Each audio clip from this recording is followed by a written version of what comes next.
Le Flash Info avec le centre de stockage de la Manche. La préfecture de la Manche veut mettre un terme aux rumeurs concernant l'assignation d'un homme dans un hôtel Saint-Lois. Depuis plusieurs jours, la surveillance autour de cet individu a été renforcée avec la présence régulière de CRS qui n'est pas passée inaperçue pour de nombreux habitants.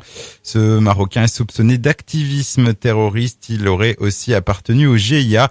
Il vient de purger une courte peine de prison en France. À sa sortie, il a été assigné en résidence car de nationalité étrangère, il n'est pas possible de le renvoyer dans son pays d'origine où il a été condamné à mort. Les assises de la Manche ont rendu leur verdict. Hier, un homme de 45 ans a été reconnu coupable de viol sur sa propre fille mineure au moment des faits commis à Avranches entre décembre 2012 et mars 2013. Il a été condamné à 5 ans d'emprisonnement. Et aujourd'hui, c'est au tour du second procès de cette troisième session de l'année de s'ouvrir. À la barre, un couple accusé de la mort d'un enfant de 19 mois. Il s'agit du père de 31 ans et de sa compagne de 27 ans. Le verdict est attendu vendredi prochain.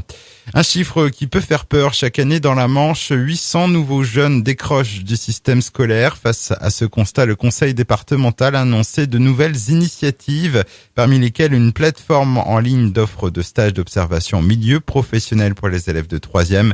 Elle sera mise en place à la prochaine rentrée scolaire 2017. À Vire, les habitants sont priés de ne pas consommer l'eau du robinet. Celle-ci serait impropre en raison d'une pollution d'origine agricole. Des distributions de bouteilles d'eau sont organisées. Puis on termine avec du sport et le tennis féminin bientôt à l'honneur à Équeurdreville. Du 8 au 16 octobre, l'Open féminin 50 revient pour une 8e édition. La liste des joueuses a été dévoilée. On y retrouve 3 anciennes lauréates du tournoi, dont la tenante du titre, Leslie Kerkov. On a noté aussi la présence de Myrtille Georges Lagranvillesse qui s'est révélée au grand public cette année en atteignant le second tour de Roland-Garros.